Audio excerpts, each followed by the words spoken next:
kumpulan militan dari selatan Filipina yang menceroboh pesisir pantai Lahad Datu pada 2013 mendakwa mereka adalah pejuang Islam, tetapi berdasarkan tanda-tanda yang ditemui pada mayat pengganas tersebut, mereka didapati menggunakan ilmu kebatinan yang berunsur syirik. Antara benda-benda berunsur syirik yang ditemui pada mayat pengganas tersebut ialah tangkal yang mereka percayai boleh menjadikan anggota militan kebal, dan juga takwim bagi meramal hari yang sesuai untuk menyerang pasukan keselamatan. Menurut sumber pasukan keselamatan, terdapat pengganas yang mati ditembak, memakai tangkal dan mempunyai tatu ayat Al-Quran di badan.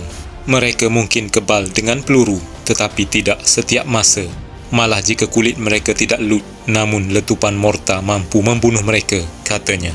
Ada satu mayat pengganas yang mempunyai kesan hitam dipercayai kesan peluru.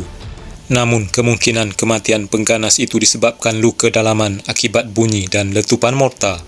Mayat pengganas yang mengamalkan ilmu batin ini cepat busuk dan dihurungi ulat dalam tempoh sejam.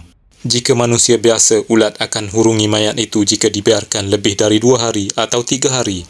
Pegawai Kor Agama Angkatan Tentera Kagat Sabah, Major Anwar Makzin berkata, Islam melarang menggunakan ilmu kebatinan yang boleh menyekutukan Allah dalam menegakkan sesuatu perjuangan kerana ia lari daripada landasan agama.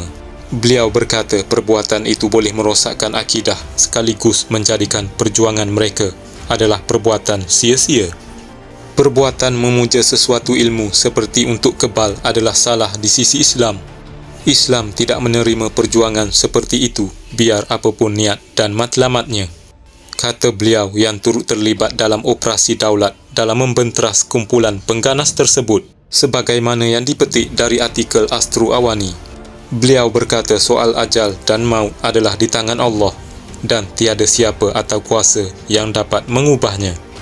Pengganas yang didakwa menggunakan ilmu batin untuk kebal turut memakai tangkal dan kad meramal hari, iaitu ilmu kutika yang dipelajari daripada buku Tajul Muluk.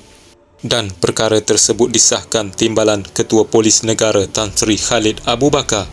Pada ketika itu, anggota Parlimen Silam Saleh Kalbi pada ketika itu menyifatkan amalan kebatinan pengganas tidak melambangkan mereka seorang pejuang jihad, seperti yang cuba digembar-gemburkan pihak tertentu di negara ini. Menurut Islam adalah haram bagi mana-mana pihak yang ingin mengganggu-gugat negara yang berdaulat, iaitu pemimpinnya dipilih oleh rakyat dengan kerelaan hati mereka. Tetapi ia dibenarkan jika kedaulatan negara terancam seperti Palestin, kerana ia demi mempertahankan kedaulatan negara itu yang telah dirampas. Kata beliau yang menyifatkan pengorbanan pasukan keselamatan adalah satu jihad kerana mempertahankan negara berdaulat. Pengamalan dan penggunaan ilmu hitam oleh pengganas Sulu bukan cerita rekaan atau dakwaan semata-mata, tetapi itulah antara cabaran yang terpaksa dilalui oleh anggota keselamatan yang bertugas di barisan hadapan Ops Daulat ketika itu. Meskipun tidak dapat diterima dalam kehidupan realiti, tetapi penggunaan ilmu hitam oleh pengganas berkenaan termasuk menggunakan pelbagai tangkal tidak boleh terus ditolak. Ini dibuktikan apabila sebahagian besar mayat pengganas yang ditemui memakai tangkal sama ada diikat di pinggang ataupun di celah kelangkang.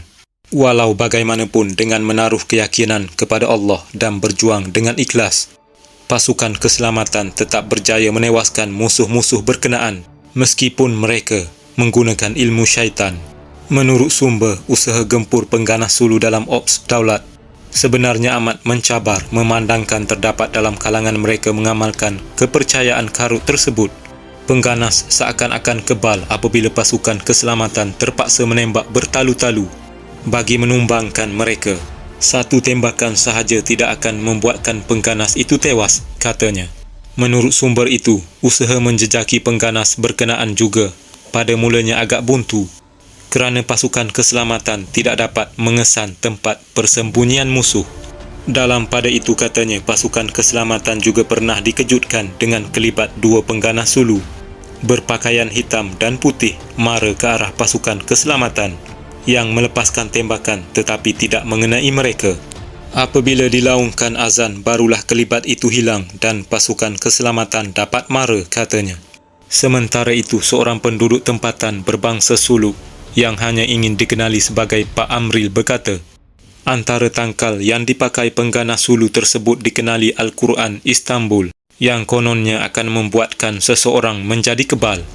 Namun demikian, anggota Kor Agama Angkatan Tentera Kagat sentiasa menasihati anggota keselamatan untuk berhadapan dengan situasi tersebut.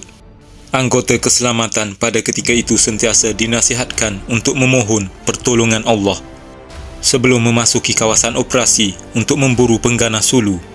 Menyedari kekuatan mereka tidak mampu menandingi pasukan keselamatan negara, tidak menghalang kumpulan militan tersebut dari melancarkan pertempuran terhadap Malaysia. Persediaan mental ini bergantung pada kepercayaan bahawa mereka kebal.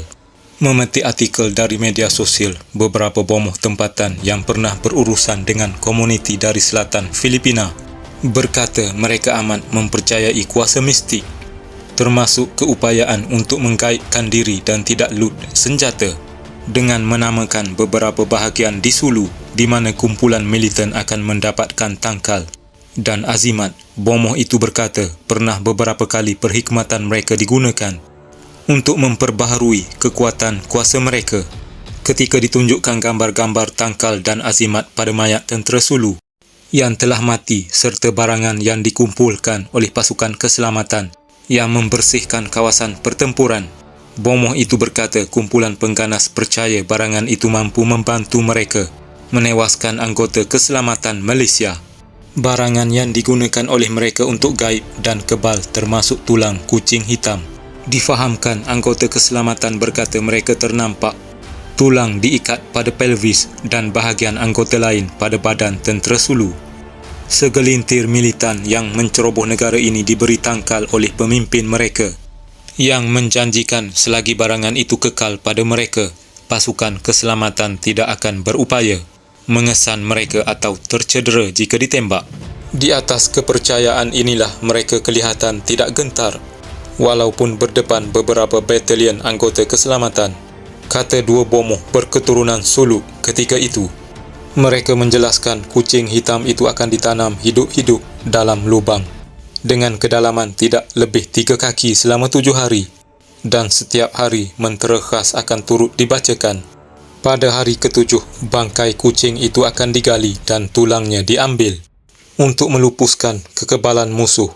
Setiap senjata dan peluru perlu disapu dengan tanah.